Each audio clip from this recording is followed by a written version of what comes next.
Okay, Rachel, I am going to show you what I would do with this shot. Um, it's definitely a tricky one.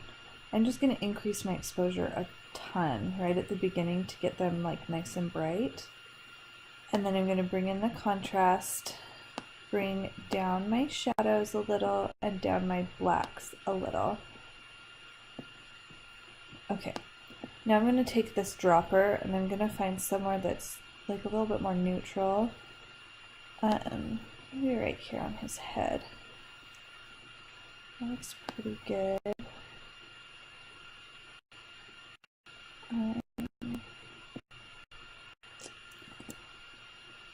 Okay, so I'm going to leave it here. It's looking pretty blue, but I'll show you what I'm thinking I'm going to do with it. Okay, before I do anything else, I'm going to grab this adjustment brush, because what I was struggling with the first time I went through this photo to try it out was Hudson's face. So I'm going to just increase the exposure on his face, and I think that's going to help a lot. It's just going to help bring, like, even out their tones of their faces so they're both a little bit brighter. And then I'm going to increase the warmth on his face specifically. Maybe not too much. Okay, and then I'm going to click on that again to close it. And then do it a second time. This time I'm going to do it right on his face. And I'm not going to change the exposure on his. All I'm going to do is bring in some warmth to his face too. And then I actually might even his skin tone a little bit, so I'm going to bring the contrast down.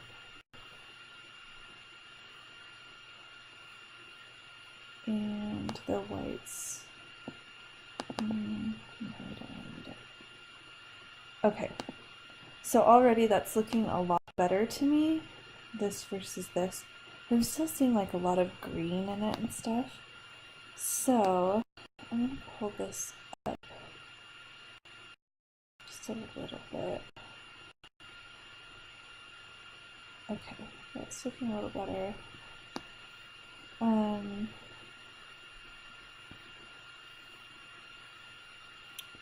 Okay, let's bring in a little bit of sharpening and quite a bit of noise reduction. I'm going to just zoom into a dark part.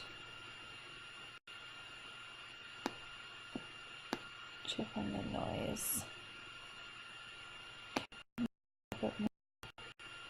It's just because I brought up the brightness so much, so you are going to need more noise reduction than normal. Okay, it's looking better. I'm going to crop it in a little bit. Into here.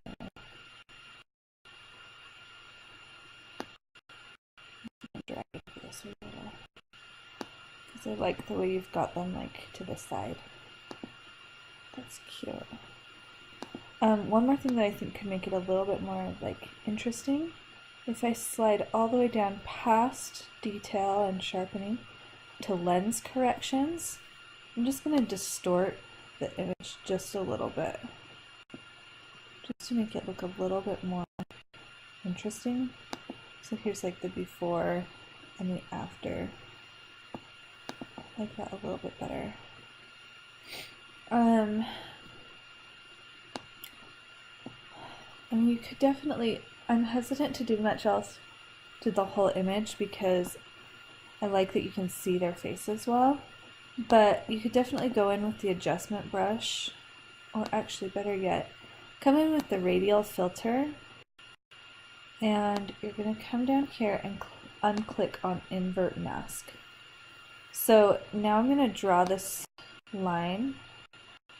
Oh, I've got it backwards actually. So when I draw this, it's only affecting, let me show you. Oh no, that's right. It's only affecting outside of the circle. When invert mask is unchecked, it affects the outside of the circle. So I might get rid of that. I might just like put this on their faces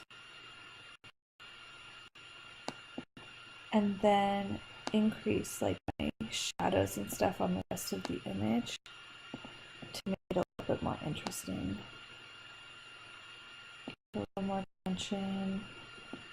And I think we could probably... it's up to you. If kind of depends. If you want to warm it up a little, you can. If you don't really like how that looks, I can't really decide what I like there.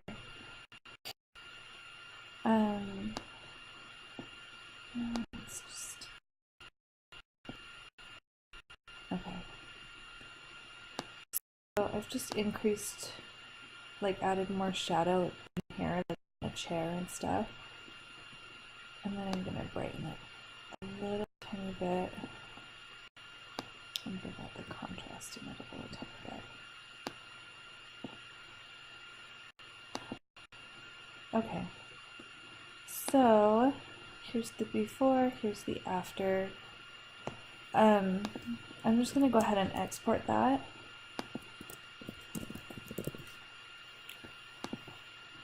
To my desktop so that I can send you this version. But then I'm also going to show you one thing that I think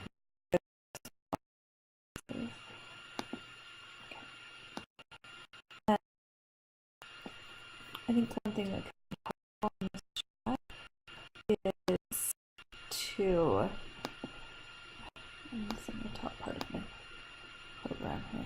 There we go. Okay. One thing that I think might be helpful to you here is to do it in black and white. When the colors get really, really tricky, that's sometimes a good option.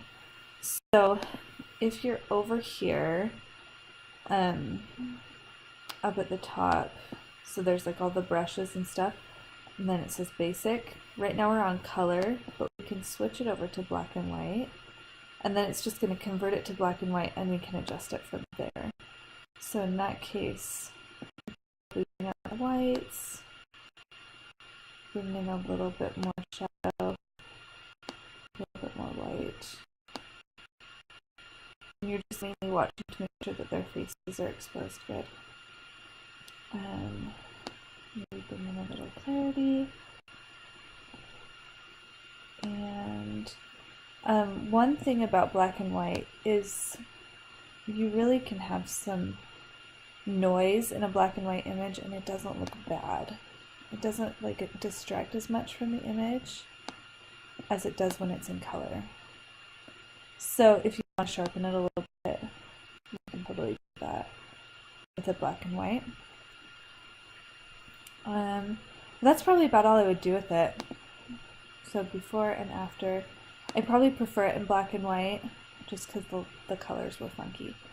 But in the future, turn off the lights in the house if it's during the day and try to only use window light, because then you're not competing with different light colors.